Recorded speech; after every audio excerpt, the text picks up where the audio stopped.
সবাইকে আসসালামু আলাইকুম। কেমন আছো সবাই? চলে এলাম শিখর একাডেমিক প্রোগ্রামে। তোমাদের সবার সাথে আমি ডক্টর আরমান হাসান রনি। আজকে খাদ্য, পুষ্টি এবং পরিপাক চ্যাপ্টারের এমসিকিউ এবং সিকিউ সলভিং ক্লাস নিয়ে। তোমরা আমাকে ক্লিয়ারলি দেখতে পাচ্ছ কিনা এবং শুনতে পাচ্ছ কিনা কমেন্টে জানিয়ে দাও এবং তোমরা সবাই কেমন আছো সেটাও কমেন্টে জানিয়ে দাও। ওকে, মুনতাহা, সুমাইয়া, আবরার, কেমন আছো সবাই? রিয়াদ, বুশরা, রিফাত, আবু হুরায়রা, রায়হান, তাসলিমা, মেহতাব, সাদাফ। ওকে, ঠিক আছে। সবাই ক্লিয়ারলি শুনতে পাচ্ছ? আলহামদুলিল্লাহ আমি ভালো আছি। তো আজকে আমরা আমরা গত কয়েকটা ক্লাসে আমরা খাদ্য, পুষ্টি এবং পরিপাক চ্যাপ্টারটা আমরা ওভারভিউ করেছি এবং পুরো চ্যাপ্টারটা আমরা শেষ করেছি। তো আজকে আমরা খাদ্য, পুষ্টি এবং পরিপাক চ্যাপ্টার থেকে পরীক্ষাতে কি কি এমসিকিউ আসতে পারে, কি কি এমসিকিউ পরীক্ষার জন্য ইম্পর্টেন্ট এবং কি সিকিউ পরীক্ষার জন্য ইম্পর্টেন্ট, কি প্রশ্ন পরীক্ষার জন্য ইম্পর্টেন্ট সেগুলো নিয়ে আমরা আজকে আলোচনা করব। ঠিক আছে? ওকে, লিখুন। আচ্ছা, তাহলে আমরা দেখে নেই আজকের টপিকস গুলো। একটা হলো এমসিকিউ সলভিং এবং আরেকটা হলো সিকিউ সলভিং। ওকে, আচ্ছা, তাহলে প্রথমে আমরা এমসিকিউ সলভ করবো, তো এরপরে আমরা আজকে সিকিউ সলভ করব। ঠিক আছে? ওকে, ঠিক আছে। তাহলে প্রথম এমসিকিউ আমরা দেখি। ফাহাদের দৈহিক ওজন হলো 60 কেজি, 60 কেজি। হুম, এবং উচ্চতা হলো 150 সেন্টিমিটার। তাহলে ফাহাদের বিএমআই কত? বলো। তাহলে এটা বের করা অনেক ইজি। আমরা গত ক্লাসে তোমাদের বিএমআই বের করার কথা বলেছিলাম, তাই না? এবং বলেছিলাম যে বিএমআই তোমাদের কার কত এবং তোমরা অনেকেই বের করেছো। তাহলে এটা আমরা কি করতে পারি? বিএমআই এর সূত্র আমরা অ্যাপ্লাই করতে পারি, তাই না? বিএমআই এর সূত্রটা কি বলতো?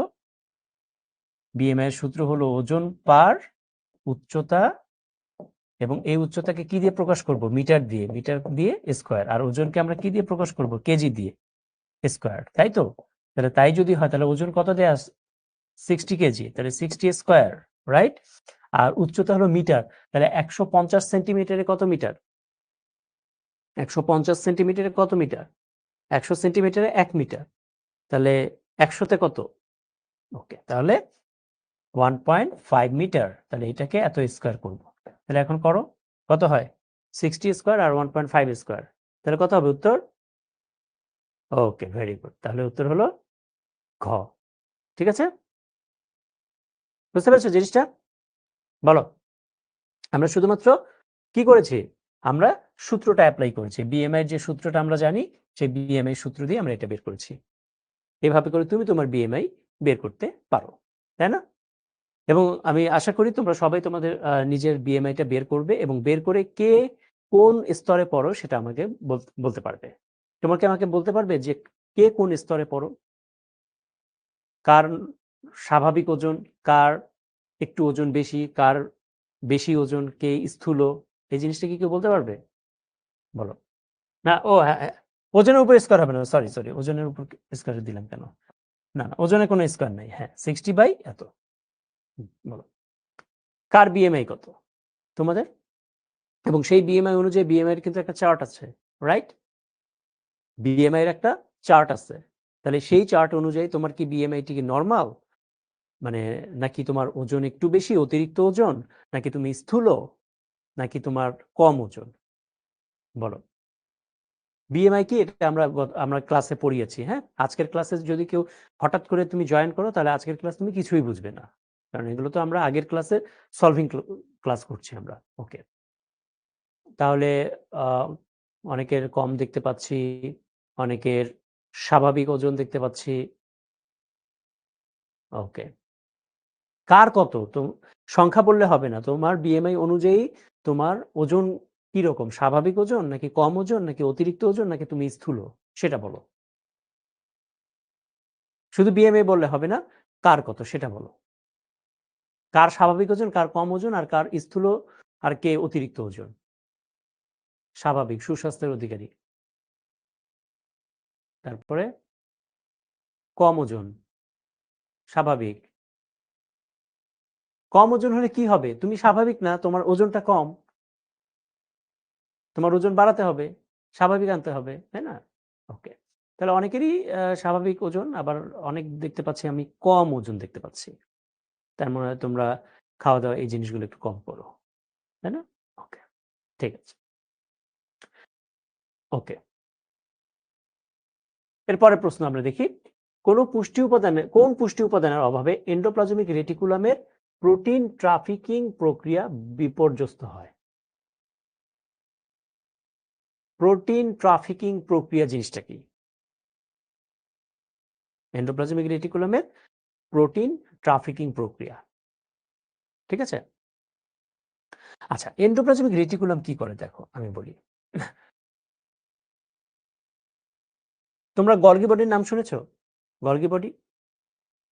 গলগি বডির নাম শুনেছ না? আচ্ছা। আচ্ছা, এটা হলো এন্ডোপ্লাজমিক রেটিকুলাম। এই যে এন্ডোপ্লাজমিক রেটিকুলাম এরকম থাকে, রাইট? এই যে এন্ডোপ্লাজমিক রেটিকুলাম, রাইট? এটা এন্ডোপ্লাজমিক রেটিকুলাম। আর এন্ডোপ্লাজমিক রেটিকুলামের সাথে কি থাকে? এরকম রাইবোজোম থাকে। তাহলে যেসব এন্ডোপ্লাজমিক রেটিকুলামের সাথে রাইবোজোম থাকে সেসব এন্ডোপ্লাজমিক রেটিকুলামকে বলা হয় দানাদার এন্ডোপ্লাজমিক রেটিকুলাম। ঠিক আছে? আচ্ছা। এখন কি ঘটনা ঘটে? ঘটনা যেটা ঘটে সেটা হলো এটা হলো এন্ডোপ্লাজমিক রেটিকুলাম, আর এদিকে মনে করো এটা হলো গলগি বডি। এটা হলো গলগি বডি, হ্যাঁ? Golgi body. গলগি বডিটা আমি একটু অন্যভাবে আঁকি। এটা মনে করো গলগি বডি। এগুলো কিন্তু কোষীয় অঙ্গাণু, হ্যাঁ? কোষীয় অঙ্গাণু। এটা হলো গলগি বডি। ওকে। এখন যেটা হয় সেটা হলো যে এই যে গলগি বডি,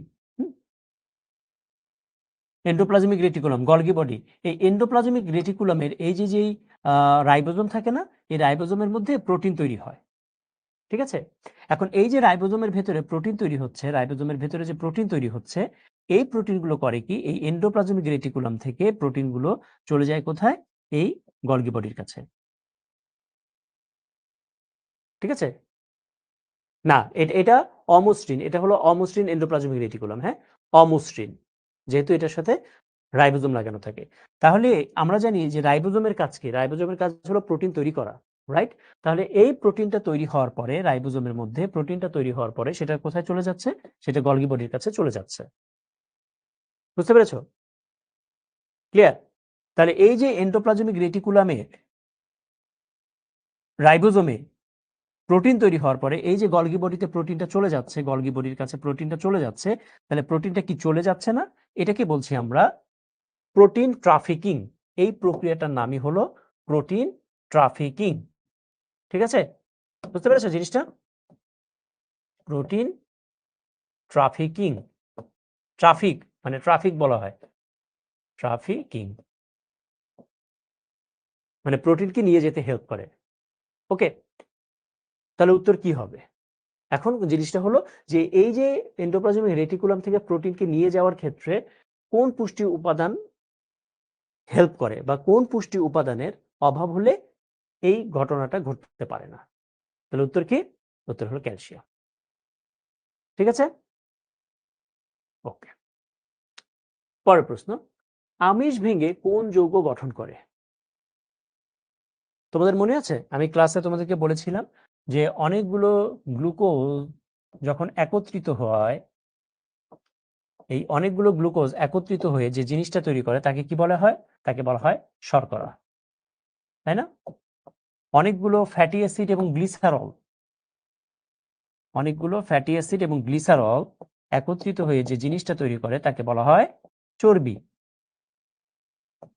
আর অনেকগুলো অ্যামিনো অ্যাসিড একত্রিত হয়ে যে জিনিসটা তৈরি করে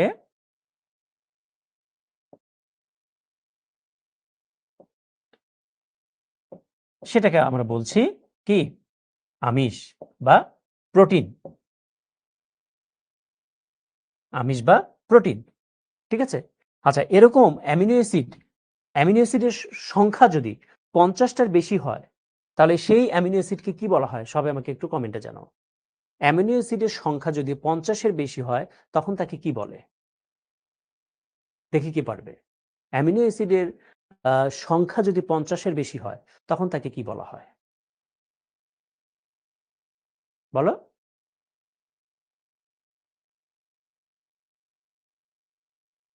ভেরি গুড। পলিপেপটাইড বলা হয়, তাই না? তার মানে আমরা যদি বলি ধরো পলিপেপটাইড। পলিপেপটাইড। পলিপেপটাইড। তাহলে আমি বলতে পারি অনেকগুলো অ্যামিনো অ্যাসিড একসাথে মিলে প্রথমে কি তৈরি করে? প্রথমে পলিপেপটাইড তৈরি করে, তাই তো? এরকম অনেকগুলো পলিপেপটাইড, মনে করো এটা 50টা অ্যামিনো অ্যাসিড, এখানে 50টা অ্যামিনো অ্যাসিড পলিপেপটাইড, হ্যাঁ, এখানে 50টা অ্যামিনো অ্যাসিড পলিপেপটাইড, এরকম অনেকগুলো পলিপেপটাইড মিলে আবার যে জিনিসটা তৈরি হয় সেটাকে আসলে বলছি আমরা আমিষ। সেই জিনিসটাকে আমরা আসলে আমিষ বলছি। ঠিক আছে? তাহলে এটার উত্তর এখন আমরা কিভাবে দিতে পারি? তাহলে প্রশ্ন করেছে যে আমিষ ভেঙে কোন যৌগ গঠন করে? তাহলে আমরা বলতে পারি আমিষ ভেঙে প্রথমে কি গঠন করবে? পলিপেপটাইড গঠন করবে, রাইট? আর পলিপেপটাইড ভেঙে তাহলে কি তৈরি হবে? পলিপেপটাইড ভেঙে তৈরি হবে হলো অ্যামিনো অ্যাসিড। এই অ্যামিনো অ্যাসিড গুলোকেই বলা হয় সরল পেপটাইড। এই অ্যামিনো অ্যাসিড গুলোর নামই হলো সরল পেপটাইড। বুঝতে পেরেছো বিষয়টা? ক্লিয়ার? ওকে, তাহলে অপশনের মধ্যে যদি পলিপেপটাইড না থাকতো তাহলে উত্তর কি হতো? সরল পেপটাইড। ঠিক আছে, ভেরি গুড। তাহলে উত্তর কি? পলিপেপটাইড এখানে। বুঝতে পেরেছ?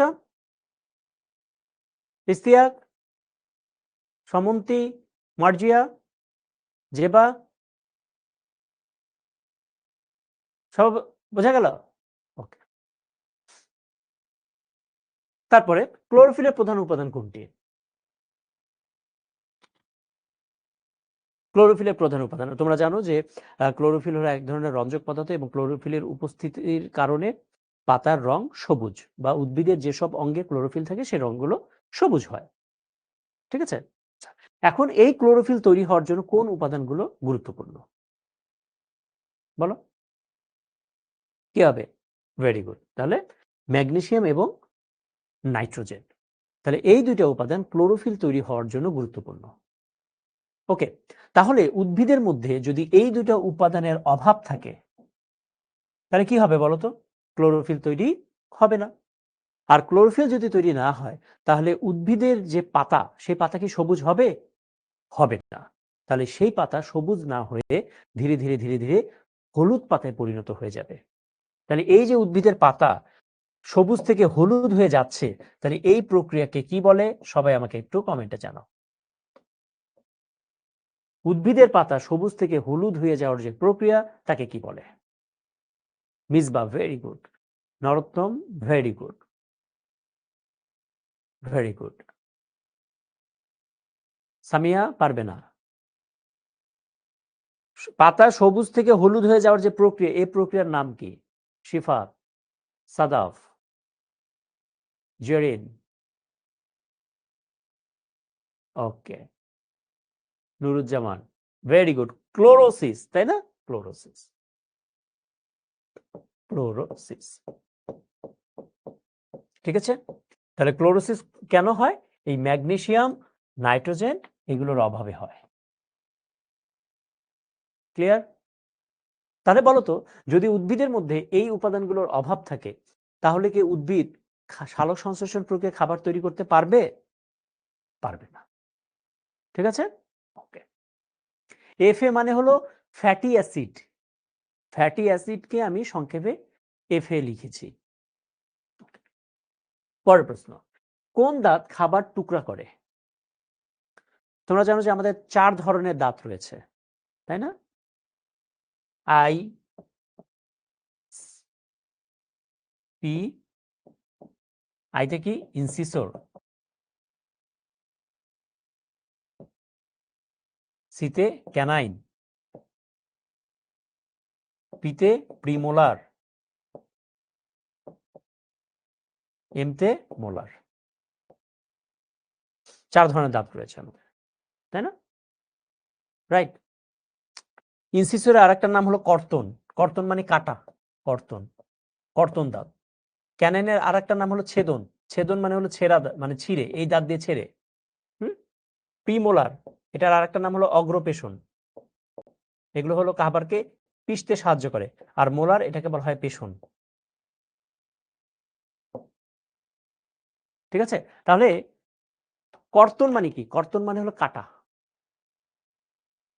ঠিক আছে, ধরো আমি মুখের মধ্যে খাবার নিলাম, খাবারটা নিয়ে আমি এখন কাটবো, এইভাবে করে কাটবো, তাহলে এটাকে বলা হয় কর্তন দাঁত। তাহলে কর্তন দাঁত কোন দুটা? এই যে প্রথম দুটা, এই সাইডে ই এই দুটো হলো কর্তন দাঁত।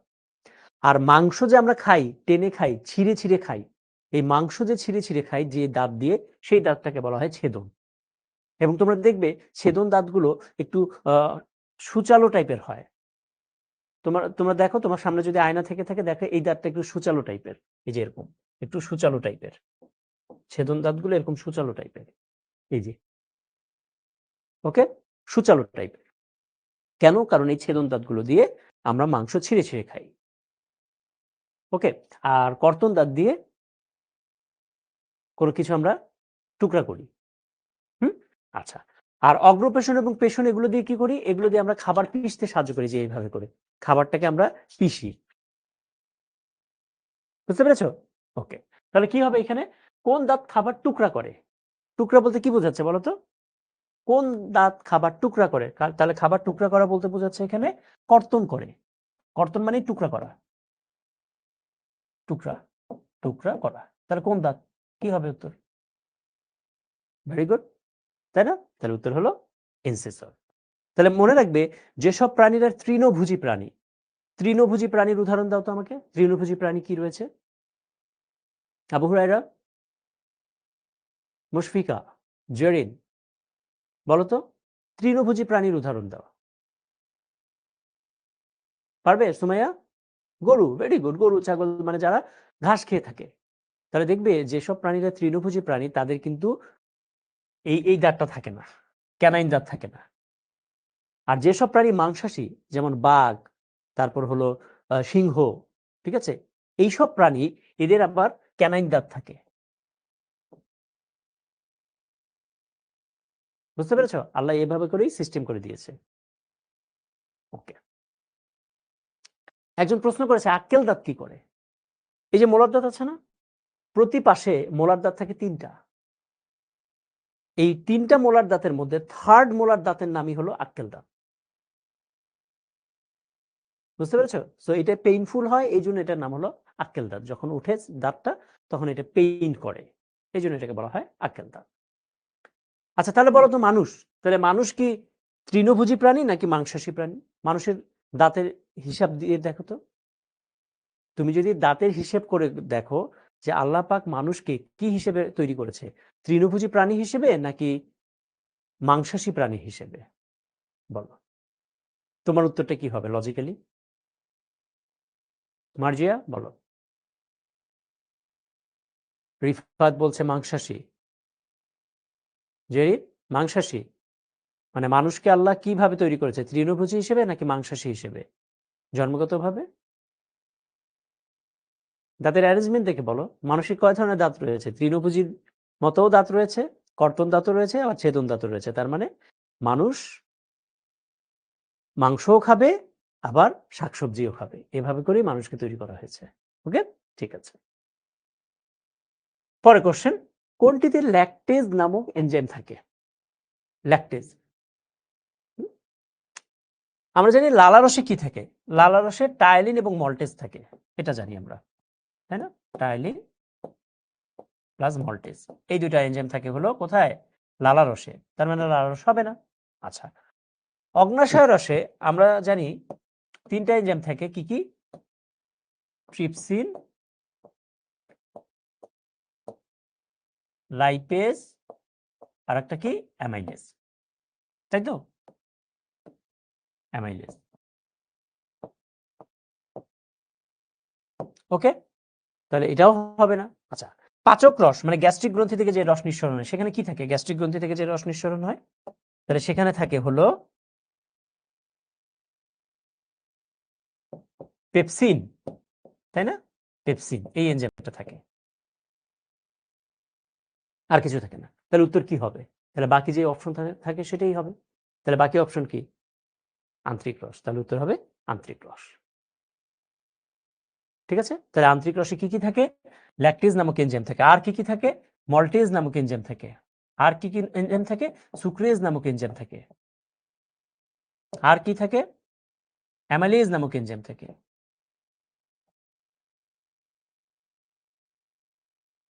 এই এনজাইমগুলো থাকে। ঠিক আছে। আচ্ছা, আমরা যে গরুর দুধ খাই, হ্যাঁ, আচ্ছা, দুধ কি জাতীয় খাবার বলো তো? আমরা যে গরুর দুধ খাই, দুধ কি জাতীয় খাবার? শর্করা জাতীয় খাবার, আমিষ জাতীয় খাবার, নাকি চর্বি জাতীয় খাবার?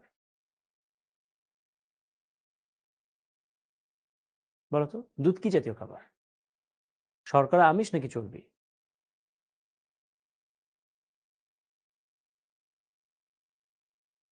কেউ বলছে চর্বি, কেউ বলছে আমিষ, কেউ বলছে শর্করা, তাই না? হ্যাঁ, কেউ বলছে দুগ্ধজাত। দুগ্ধজাত মানেই তো দুধ। তো দুধ কি জাতীয় খাবার? এখানে কি শর্করা থাকে? দুধের মধ্যে কি আমিষ থাকে, নাকি দুধের মধ্যে স্নেহ জাতীয় পদার্থ বা চর্বি থাকে? কি থাকে দুধের মধ্যে? তোমরা এক একজন এক একটা উত্তর দিচ্ছ। কেউ বলছো আমিষ, কেউ বলছো শর্করা, কেউ বলছো চর্বি। উত্তর হবে সবগুলোই। বুঝতে পেরেছো? দুধ একটা মিশ্র খাবার, মিশ্র খাদ্য। দুধের মধ্যে শর্করাও থাকে, দুধের মধ্যে আমিষও থাকে, দুধের মধ্যে চর্বিও থাকে। এই জন্য প্রতি রাতে ঘুমানোর আগে 1 কাপ দুধ খাওয়াটা ভালো। বুঝতে পেরেছো? আচ্ছা, তাহলে এই যে দুধের মধ্যে যে শর্করা থাকে, এই দুধের শর্করার নাম হলো ল্যাকটোজ। মাইন্ড ইট, হ্যাঁ? তাহলে ল্যাকটোজ জিনিসটা কি? দুধের শর্করা। দুধের শর্করা। তাহলে দুধের শর্করার নাম কি? ল্যাকটোজ। বুঝতে পেরেছো সুমাইয়া? তাহলে দুধের শর্করার নাম হলো ল্যাকটোজ। এই কথাটা মনে রাখবে। দেখবে গরুর দুধের যখন পাউডার দুধের বিজ্ঞাপনগুলো দেয়, দেখবে ল্যাকটেজ, ল্যাকটোজ এই টাইপের নামগুলো আসে। লক্ষ্য করেছো কখনো বিজ্ঞাপনগুলোতে? বলো। হুম? এই পোল দেওয়া যাবে এদের উত্তরগুলো আছে না? দেবে তাহলে পোল দিও, কয়েকটা পোল দিই দেখি। আচ্ছা, তাহলে ওই যে ওই ল্যাকটোজ থেকে আসছে। এখন যাদের অন্ত্রের মধ্যে এই ল্যাকটেজ এনজাইম থাকে না, যদি জন্মগতভাবে না থাকে, যদি কম থাকে বা কাজ না করে ল্যাকটেজ এনজাইম, তাহলে সে যদি দুধ খায়, গরুর দুধ খায় বা ছাগলের দুধ খায়, তাহলে কি তার দুধ হজম হবে কি হবে না? বলতো, হজম হবে না। এই রোগটা অনেকেরই আছে। এটাকে বলা হয় ল্যাকটোজ ইনটলারেন্স। দেখবে দুধ জাতীয় খাবার খেলেই তার বাথরুমে যেতে হয়। এই রোগটা তোমাদের মধ্যে হয়তো বা দেখা যাবে অনেকের আছে, যে দুধ জাতীয় খাবার সে হজম করতে পারে না। ঠিক আছে? ওকে। হ্যাঁ, আচ্ছা, এই কোশ্চেনটা দাও দেখি। এটা তোমরা পোল দাও তো। উদ্ভিদ কোষের ক্লোরোপ্লাস্ট গঠন ও সংরক্ষণের জন্য কোন উপাদানটি বেশি প্রয়োজনীয়? কি হবে এটা উত্তর?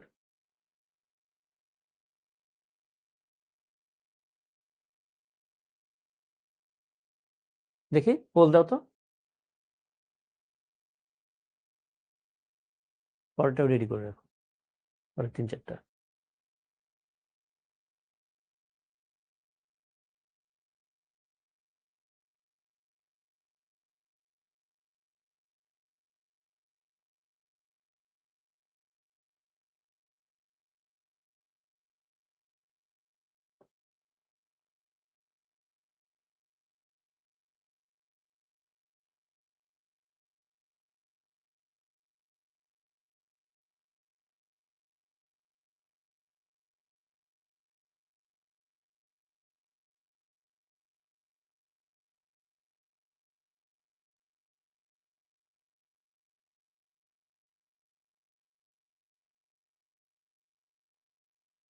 ওকে, তাহলে ভেরি গুড। উত্তর কি হবে?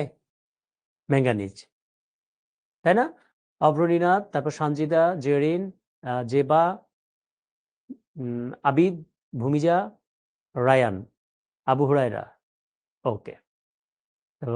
সাবিত, তাজবিয়া, তানহা। ওকে, তোমরা অনেকেই সঠিক উত্তর দিয়েছো। আমি প্রথম 10 জনের নাম বললাম আর কি। ওকে, ঠিক আছে। এর পরের কোশ্চেন দেখি, কোনটি অন্তঃক্ষরা গ্রন্থি? এটা সবচেয়ে সহজ একটা প্রশ্ন। কোনটি? অন্তঃক্ষরা গ্রন্থি। অন্তঃক্ষরা গ্রন্থি মানে কি? যেসব গ্রন্থি এনজাইম তৈরি করে, নাকি? নো, যেসব গ্রন্থি হরমোন তৈরি করে। তাহলে যেসব গ্রন্থি হরমোন তৈরি করে তাদেরকে বলা হয় অন্তঃক্ষরা গ্রন্থি। হরমোন তৈরি করে। তাহলে তুমি এখন দেখো এগুলোর মধ্যে কোন গ্রন্থিটা হরমোন তৈরি করে। যেমন আমরা যদি বলি গ্যাস্ট্রিক গ্রন্থি, আচ্ছা গ্যাস্ট্রিক গ্রন্থি থেকে কি হরমোন তৈরি হয় নাকি এনজাইম তৈরি হয়? যেমন গ্যাস্ট্রিক গ্রন্থি থেকে পেপসিন তৈরি হয়। পেপসিন কি হরমোনের নাম নাকি এনজাইমের নাম? পেপসিন একটা এনজাইমের নাম, তাই না? যকৃত থেকে কি তৈরি হয়? যকৃত থেকেও এনজাইম তৈরি হয়। আচ্ছা, লালা গ্রন্থি, লালা গ্রন্থিতে কি থাকে? টাইলিন এবং মল্টেজ নামক কি থাকে? এনজাইম থাকে, তাই না? পিটুইটারি গ্রন্থি, পিটুইটারি গ্রন্থিতে কি? পিটুইটারি গ্রন্থি মাথায় থাকে এবং পিটুইটারি গ্রন্থি হলো আমাদের দেহের সবচেয়ে ছোট গ্রন্থি। তাহলে এই পিটুইটারি গ্রন্থির মধ্যে ফলিকুল স্টিমুলেটিং, লুটিনাইজিং, হ্যাঁ, গ্রোথ হওয়ার জন্য যেগুলো এই টাইপের কিছু জিনিস তৈরি হয়। তাহলে এই যে যা তৈরি হচ্ছে এগুলোকে আমি কি হরমোন বলবো নাকি এনজাইম বলবো? যদি হরমোন হয় ওগুলোর নাম, তাহলে উত্তর হবে অন্তঃক্ষরা গ্রন্থি, পিটুইটারি গ্রন্থি অন্তঃক্ষরা গ্রন্থি। আর যদি এনজাইম নাম হয়ে থাকে তাহলে পিটুইটারি গ্রন্থি হলো বহিঃক্ষরা গ্রন্থি। এখন তোমরাই আমাকে উত্তরটা দাও।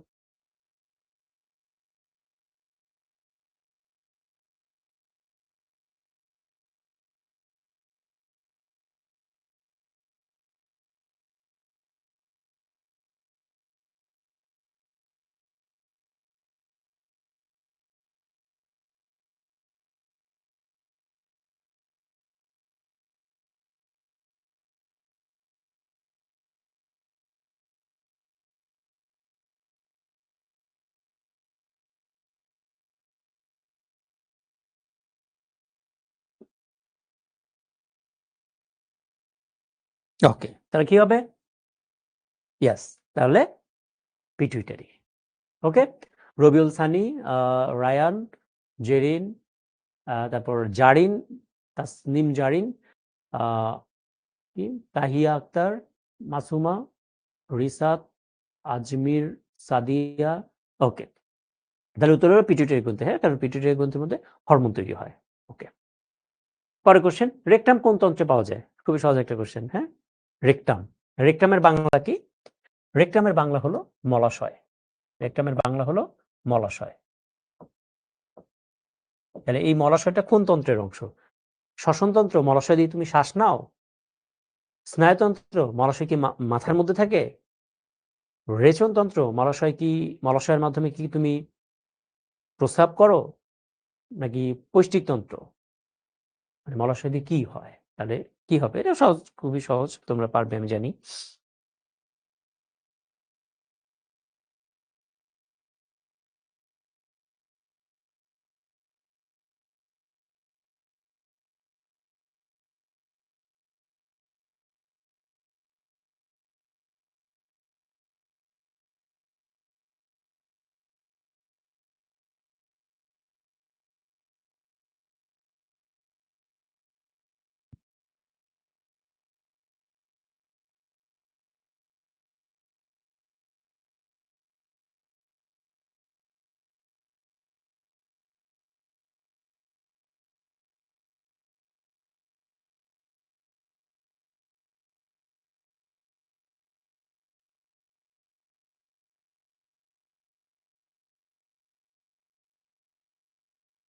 ওকে, তাহলে কি হবে উত্তর? খুবই সহজ, তাই না? তাহলে পৈষ্টিকতন্ত্র। আবু হুরায়রা, মিসবাউদ্দিন, অভ্রনীনাদ, রুদ্রনীল, অমি, শিফাত, আনাস, ইবতিদা, মিথিলা, সুমাইয়া। ওকে, ঠিক আছে, তাহলে পৈষ্টিকতন্ত্র। তাহলে পৈষ্টিকতন্ত্রে কি কি অংশ রয়েছে? নাসারন্ধ্র, নাসাগলবিল, তারপর অন্ননলী, পাকস্থলী, ক্ষুদ্রান্ত, বৃহদান্ত্র, তাই না? এই তো, তারপরে মলাশয়, পায়ুছিদ্র, এই জিনিসগুলো।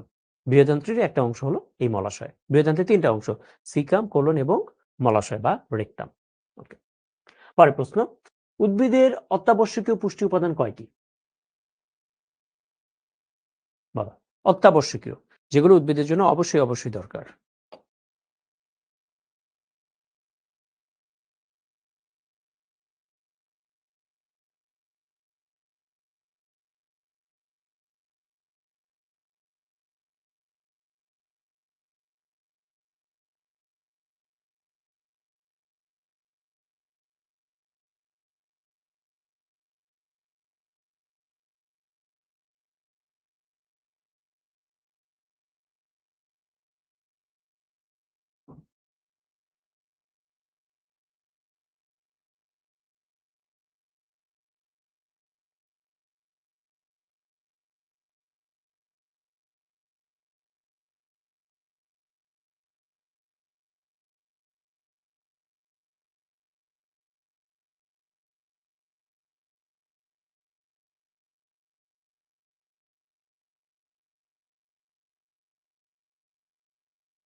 ওকে, ভেরি গুড। তাহলে কি হবে?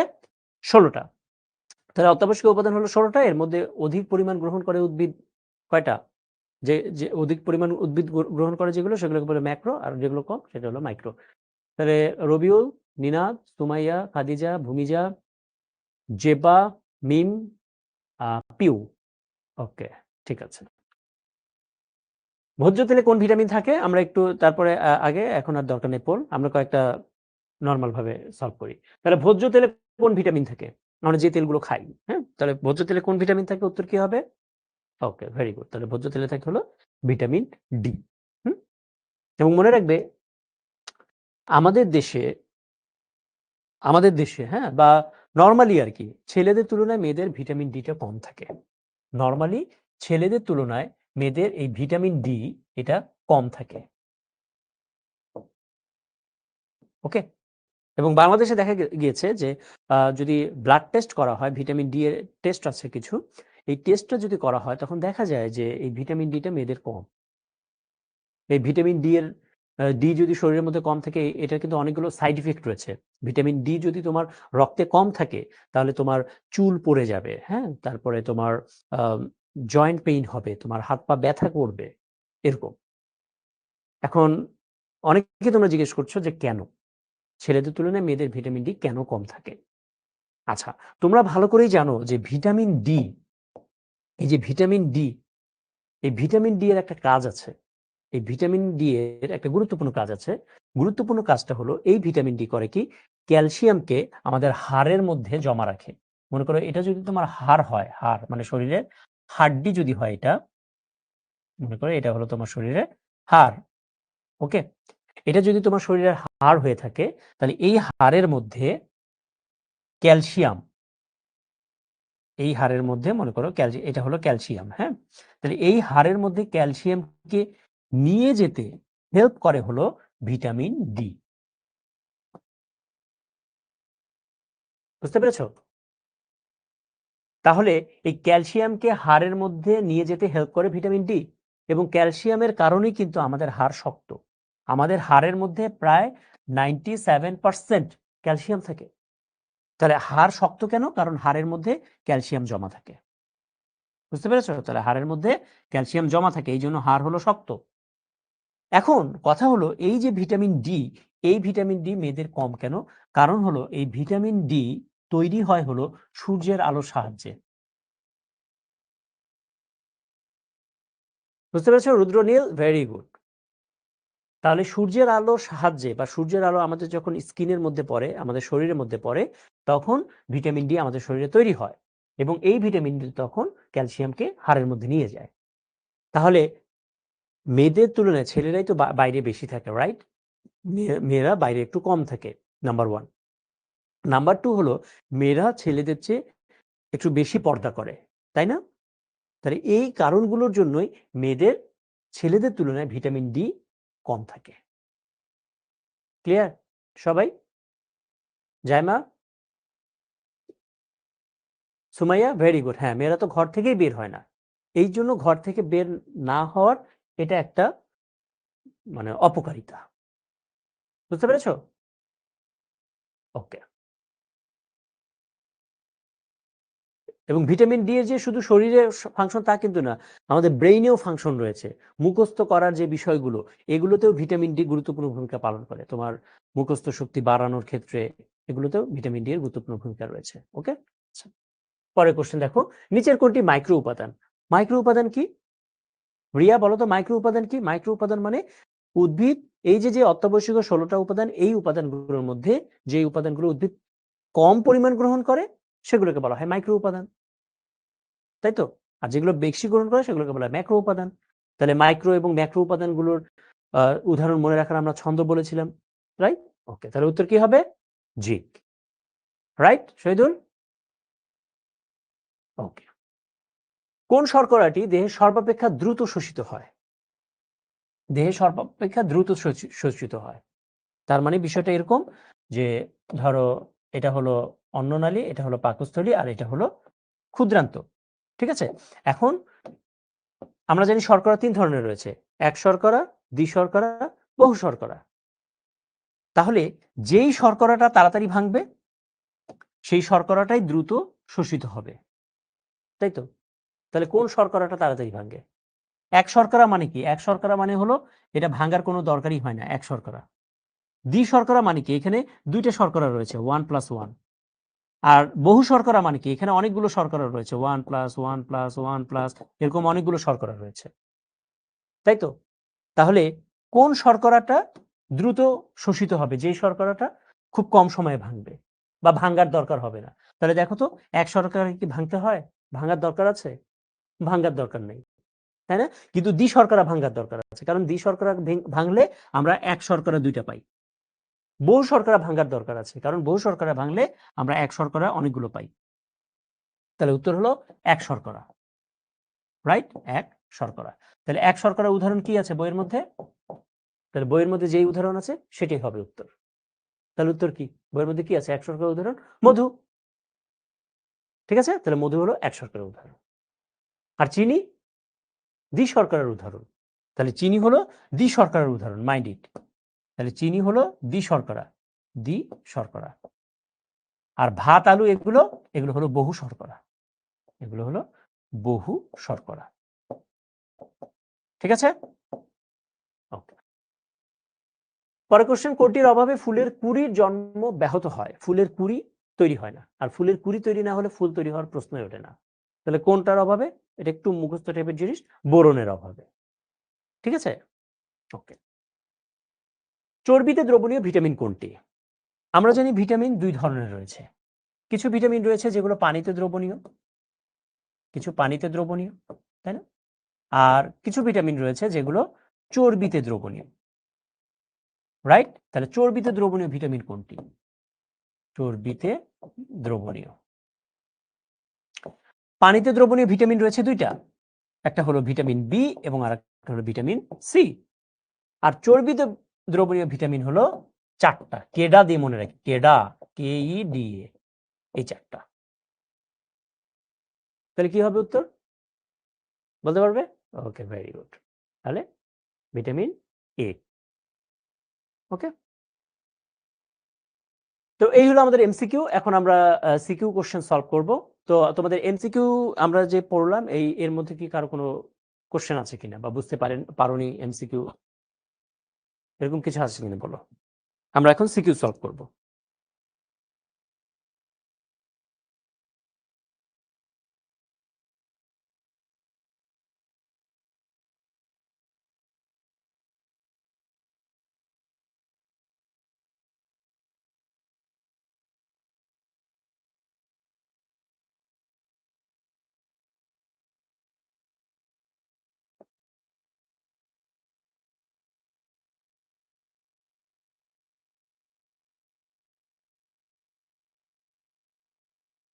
সবাই ক্লিয়ার?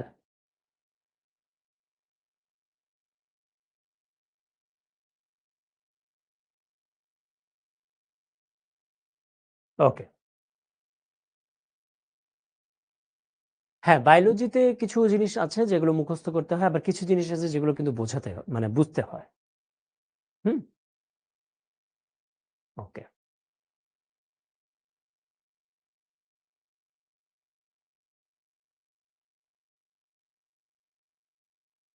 ওকে, কোনো সমস্যা নেই। ঠিক আছে। ওকে। এবার আসো সিকিউ প্র্যাকটিস করি। এখানে জি এবং এইচ ২ টা জিনিস দেখানো হচ্ছে। জি মানে হলো এই অংশটার নাম হলো জি। এই অংশটা হলো জি। আর এইচ হলো এই অংশটা। এই অংশটা। এই যে এইচ হলো এই অংশটা। এই অংশটা। এই যে এটা। এখন কোশ্চেন হলো আগে আমরা দেখি জি মানে কি আর এইচ মানে কি? এটা বলো আমাকে। এখানে জি বলতে কি বোঝাচ্ছে? এই জি বলতে এই অঙ্গটার নাম কি? জি অঙ্গটার নাম কি? আর এইচ অঙ্গটার নাম কি? এটা আগে আমাকে বলো। জি কি আর এইচ কি? বলো।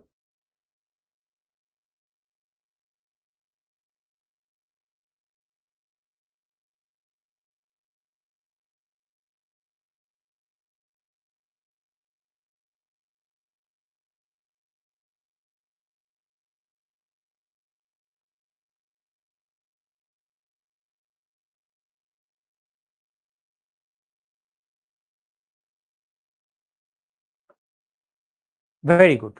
তাহলে জি হলো পাকস্থলী আর এইচ কি? এইচ হলো ক্ষুদ্রান্ত। ক্ষুদ্রান্তের কোন অংশ? প্রথম অংশটা, তাই না? ডিউডেনাম। ক্ষুদ্রান্তের প্রথম ডিউডেনাম অংশটা, তাই তো? তাহলে জি হলো, আমি লিখি পাকস্থলী, আর এইচ হলো ক্ষুদ্রান্ত। আমি স্পেসিফিক করে যদি নিই তাহলে ডিউডেনাম। ডিউডেনাম। ওকে। এখন কোশ্চেন হলো উদ্দীপকের জি অংশে খাদ্য পরিপাক প্রক্রিয়া ব্যাখ্যা করো। তার মানে পাকস্থলীতে কিভাবে খাদ্য পরিপাক হয় সেটা ব্যাখ্যা করতে হবে। আর এইচ অংশ খাদ্য পরিপাকের সাথে সাথে পরিশোষণেও অংশ নেয়।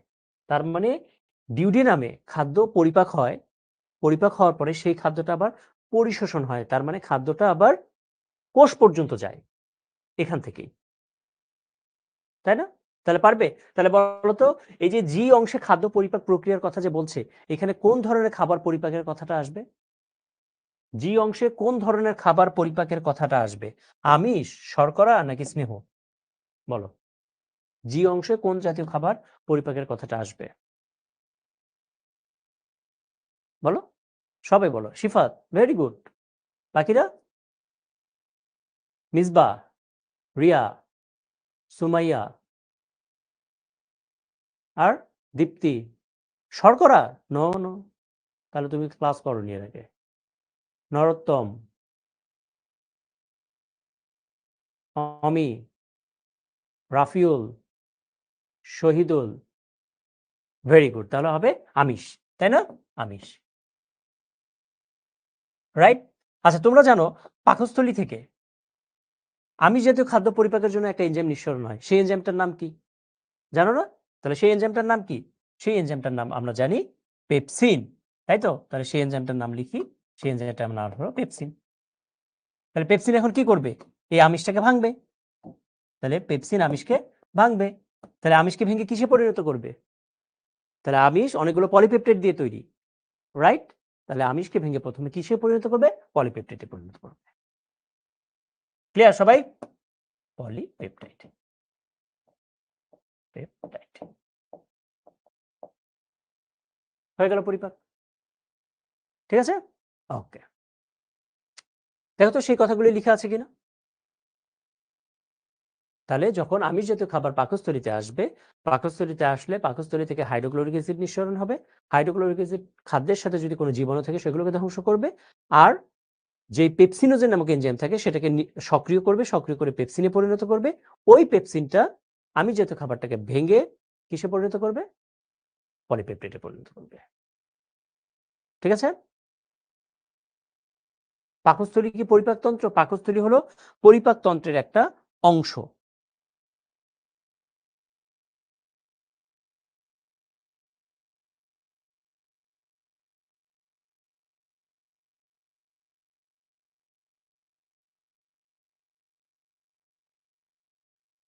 Very good. দেখো ওই কথাগুলি লেখা আছে কিনা।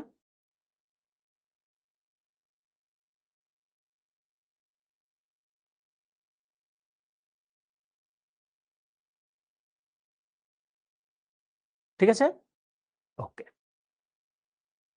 এখন পরের কোশ্চেন হলো যে এইচ অংশ, তার মানে ডিউডিনাম অংশে খাদ্য পরিপাকের সাথে পরিশোষণেও কাজ করে। কিভাবে কাজ করে? আমি তাহলে জিনিসটা একটু তোমাদেরকে স্মরণ করিয়ে দেই, ঘটনাটা কি হয়। আচ্ছা দেখো, এই ছবিটা আমরা এর আগেও এঁকেছি, তোমাদের সুবিধার জন্য আমি আরেকটু আবার আঁকি।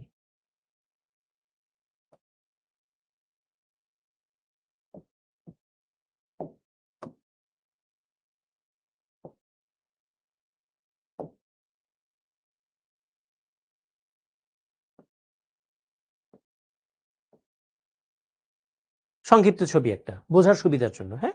আচ্ছা, আমরা জানি আমরা যে শর্করা জাতীয় খাবার খাই, সেই শর্করা জাতীয় খাবার ক্ষুদ্রান্তে আসে।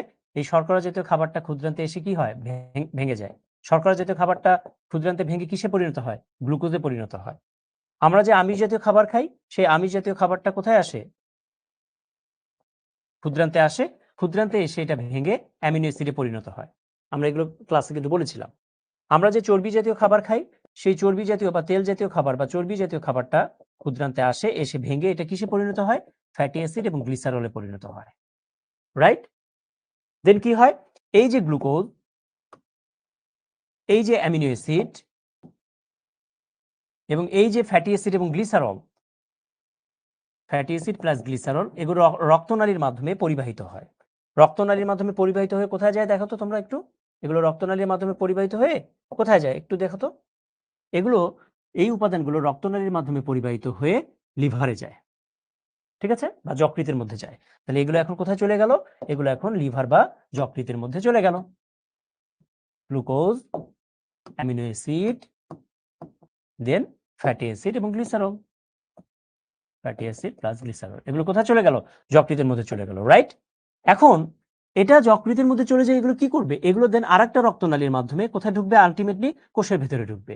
গ্লুকোজও কোষের মধ্যে ঢুকবে, ফ্যাটি অ্যাসিড এবং গ্লিসারলও কোষের মধ্যে ঢুকবে, রাইট? আচ্ছা, তাহলে তাই যদি হয় তাহলে আলটিমেটলি এগুলো কোথায় ঢুকলো? কোষের মধ্যে প্রবেশ করলো। গ্লুকোজও কোষের মধ্যে প্রবেশ করলো, অ্যামিনো অ্যাসিডও কোষের মধ্যে প্রবেশ করলো, ফ্যাটি অ্যাসিড এবং গ্লিসারল এটাও কোষের মধ্যে প্রবেশ করলো, এবং কোষের মধ্যে প্রবেশ করলে বাকি যে কাজ করার সেই কাজগুলো করবে। তাহলে ঘটনাটা কি হলো? এই যে এই জায়গায়, তাহলে দেখো এই জায়গায় খাদ্য তো পরিপাক হলোই, পরিপাক হওয়ার পরে এই খাবারগুলো শোষিতও হলো, পরিশোষণও হলো। এই খাবারগুলো এই যে পরিশোষণও হলো। তোমরা কি কনসেপ্টটা বুঝতে পেরেছো? বলো, কনসেপ্ট কি বুঝতে পেরেছো? তাহলে দেখো সেই কথাগুলো এখানে লেখা আছে, আমি জাস্ট কনসেপ্টটা বললাম। এখন দেখো ওই কথাগুলো এখানে লেখা আছে, দেখো খাবার পরিপাকের কথাগুলি লেখা আছে।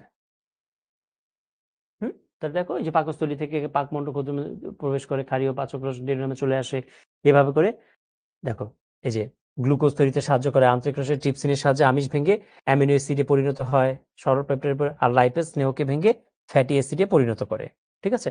তারপরে দেখো এই যে প্রতিটি ভিলার মধ্যস্থলে ল্যাকটিয়াল নামক লসিকা নালী থাকে, লসিকা নালীর মাধ্যমে আলটিমেটলি কি হয়? যে খাদ্য উপাদানগুলো কোষে পৌঁছে দেয়, দেখো এই যে কোষে পৌঁছে দেয়, ঠিক আছে? তাহলে এগুলো আমরা কিন্তু লেকচার ক্লাসে আরো ডিটেইলস বলেছিলাম, জাস্ট আমি একটু কনসেপ্টটা আমি আরেকবার বললাম, ঠিক আছে? বুঝটা বোঝা গেল? বলো। ওকে, পরের প্রশ্ন দেখি। শামীমের উচ্চতা এত সেন্টিমিটার এবং ওজন এত কেজি। বড় ভাই শরীফের রাতের খাবারের পরিমাণ 350 গ্রাম, যেখানে 60% শর্করা থাকে। মানে তার বড় ভাই শরীফ, সে রাতে 350 গ্রাম খাবার খায়। এই 350 গ্রাম খাবারের মধ্যে 60% শর্করা থাকে, 20% আমিষ থাকে এবং 5% চর্বি, এবং বাকি অংশে রাফেজ থাকে। কোশ্চেনটা আমরা দেখি। শরীফ তার রাতের খাবার থেকে কত কিলো ক্যালোরি শক্তি পায় নির্ণয় করো, ঠিক আছে? আর বিএমআই উল্লেখপূর্বক শামীমের স্বাস্থ্যগত দিক বিবেচনায় তোমার পরামর্শ দাও। তার মানে শামীমের বিএমআই এটা উল্লেখ করে শামীম বিএমআই এর কোন অবস্থায় রয়েছে? স্বাভাবিক ওজনে রয়েছে, অল্প ওজন, নাকি অতিরিক্ত ওজন, নাকি স্থূল অবস্থানে রয়েছে? ওকে, আচ্ছা, এখন আমরা ম্যাথটা করি। তাহলে দেখো আমরা বলেছি যে শরীফের খাবারের পরিমাণ কত? 350 গ্রাম। এখন এই 350 গ্রাম খাবারের মধ্যে 60% শর্করা থাকে, ওকে, 60% শর্করা থাকে। তাহলে জিনিসটা কিরকম হবে বলতো? তাহলে জিনিসটা এরকম না যে 60% মানে কি? 60% শর্করা মানে কি বলতো? 60% শর্করা মানে কি? 100 গ্রামের মধ্যে 60 গ্রাম শর্করা থাকে, তাই তো? তাহলে আমরা বলতে পারি 100 গ্রামে থাকে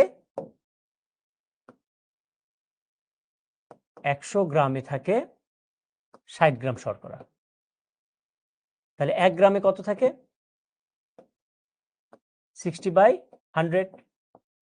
আর ছিল কত? 350 গ্রাম। তাহলে 350 গ্রামে কত থাকে? 60 ইন্টু 350/100, তাই তো? তাহলে এগুলো গুণ ভাগ করলে কত আসবে? 210 গ্রাম। তাহলে এটা আমরা কি পেলাম? 210 গ্রাম শর্করা পেলাম কিন্তু, ওকে। আমি যদি বলি 60 গ্রাম 60% শর্করা মানে কি 100 গ্রাম শর্করার মধ্যে 60 গ্রাম শর্করা পাবো। ওকে, আচ্ছা।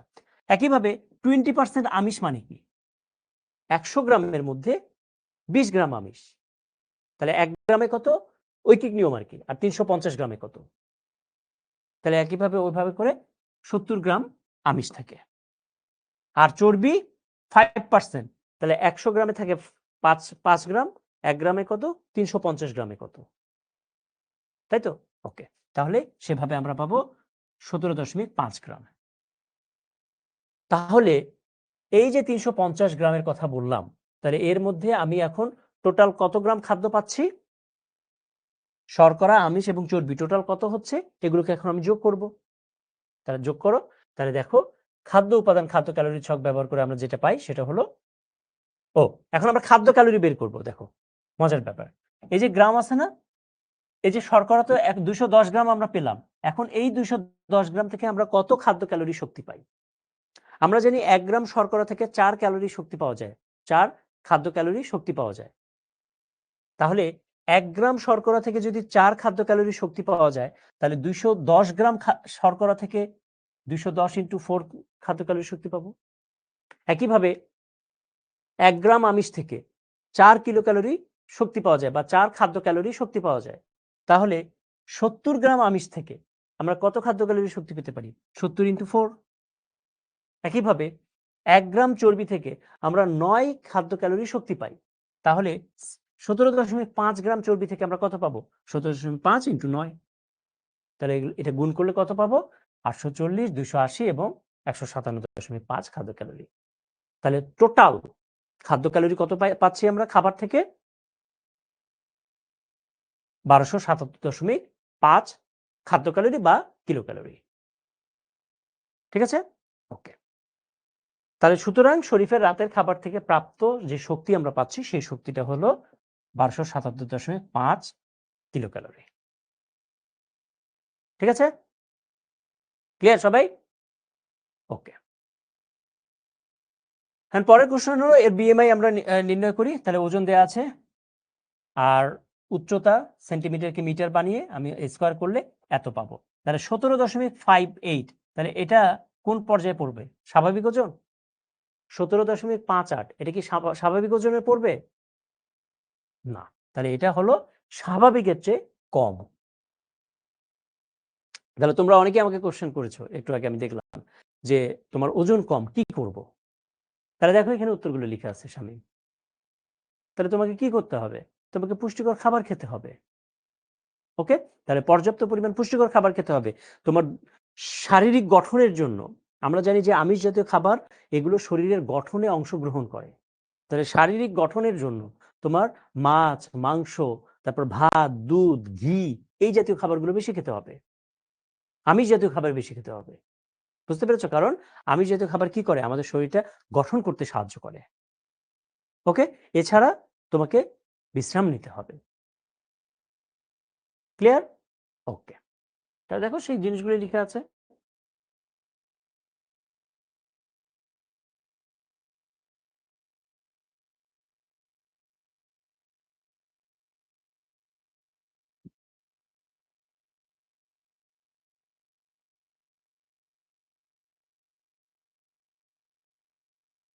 ওকে, ভেরি গুড বুশরা, ঠিক আছে।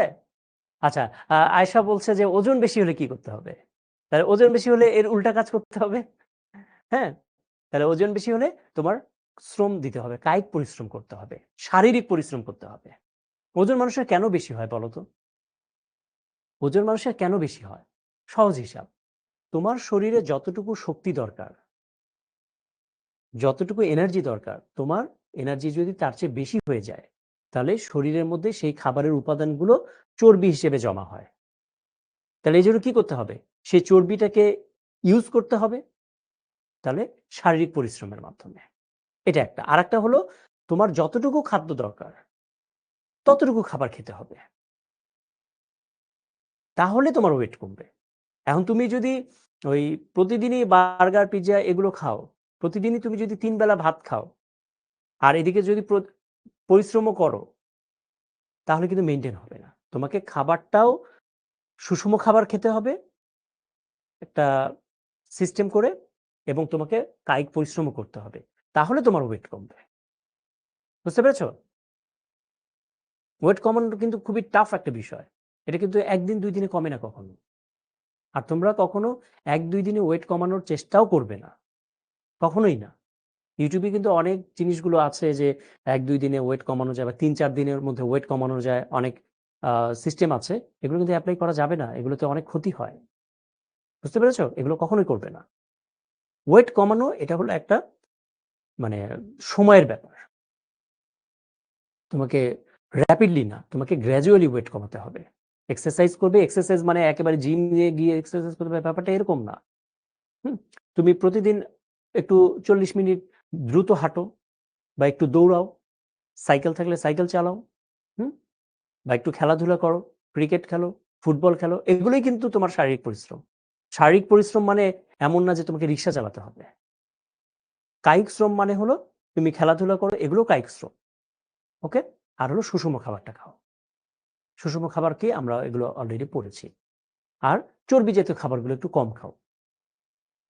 বিশেষ করে ভাজা পোড়া খাবারগুলো কম খেতে হবে। তারপরে বাইরের খাবারগুলো কম খেতে হবে। আমরা বাইরের খাবার কেন কম খেতে বলি বলো তো? ধরো তুমি বাসায় আ ফিশ ফ্রাই করলে, বাজারেও ধরো ফিশ ফ্রাই করলে। ২ ফিশ ফ্রাই এর মধ্যে পার্থক্যটা কি? ২ মাছ ভাজি বা বাসাতেও মাছ ভাজি করে ভাত খাচ্ছ, বাইরের হোটেলেও মাছ ভাজি করে। ২ টার পার্থক্য কি? পার্থক্যটা হলো বাসায় তুমি যে তেল ইউজ করো, সেই তেলটা তো তুমি ৫ দিন ধরে ইউজ করছো না, একই তেল।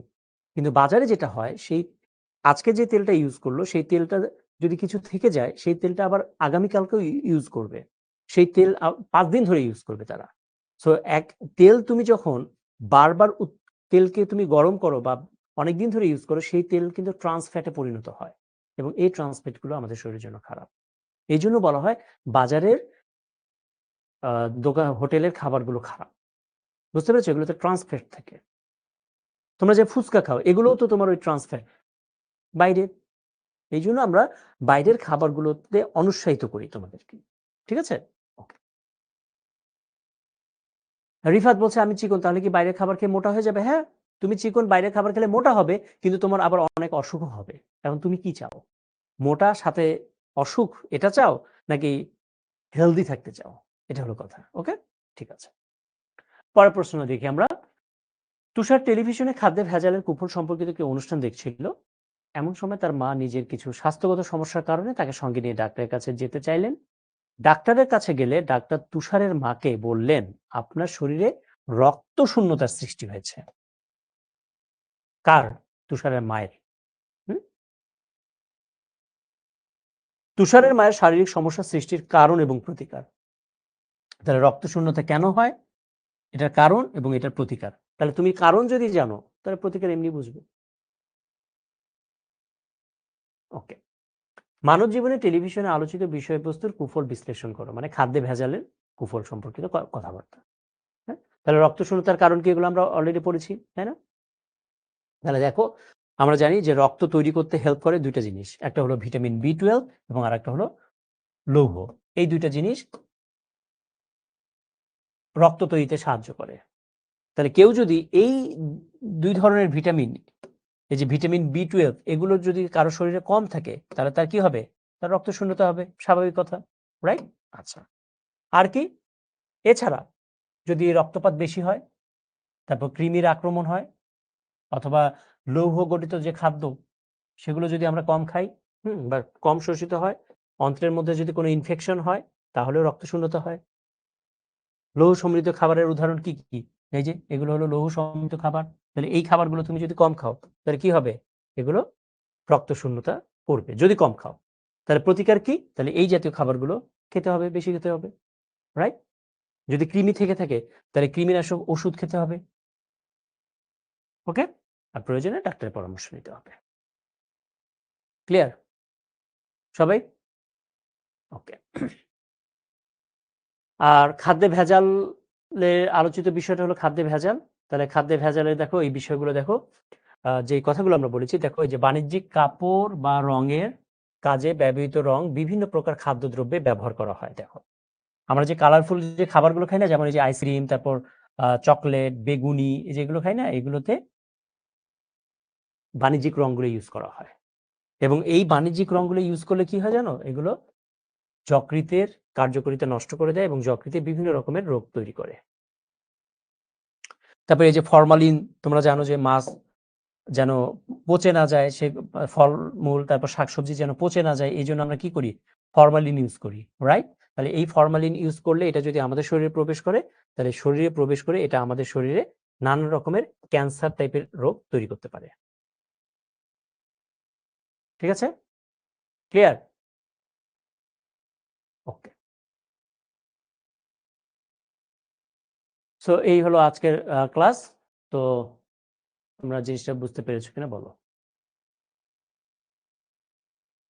ফলে ফরমালিন থাকে বলতে ফলের উপরে ফরমালিন ছিটিয়ে দেওয়া হয় যেন ফলটা পচে না যায়, তাড়াতাড়ি পচে না যায়।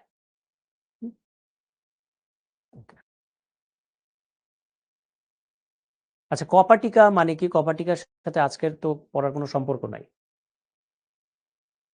কপাটিকা মানে হলো তোমার দরজা। বাংলা ভাষায় কপাটিকা বলা হয় দরজা। কপাট, কপাট থেকে আসছে কথাটা, হলো দরজা। দুইটা রুমের মাঝখানে যদি কোনো পার্টিশন থাকে সেটাকেই বলা হয় কপাটিকা।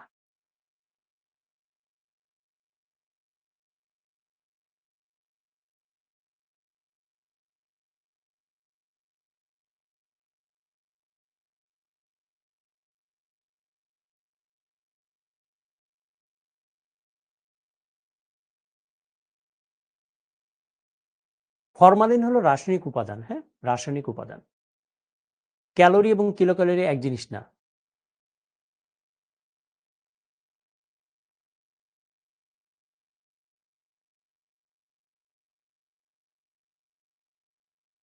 ওজন স্বাভাবিক হলে কি খেতে হবে? যে সুষম খাবার খেতে হবে।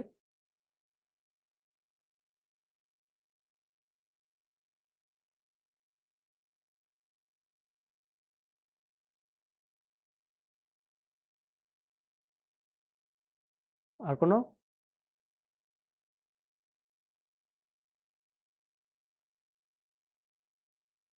এবং যেহেতু ফল এবং শাকসবজির উপরে এই ফরমালিনগুলো ছিটিয়ে দেওয়া হয়, এই জন্য ফলমূল এবং শাকসবজি, এই কারণেও ফলমূল এবং শাকসবজি এগুলো ধুয়ে খেতে হয়। ধুয়ে খেলে হয় কি, ওই যদি থাকেও সেটা ওয়াশ হয়ে যায়।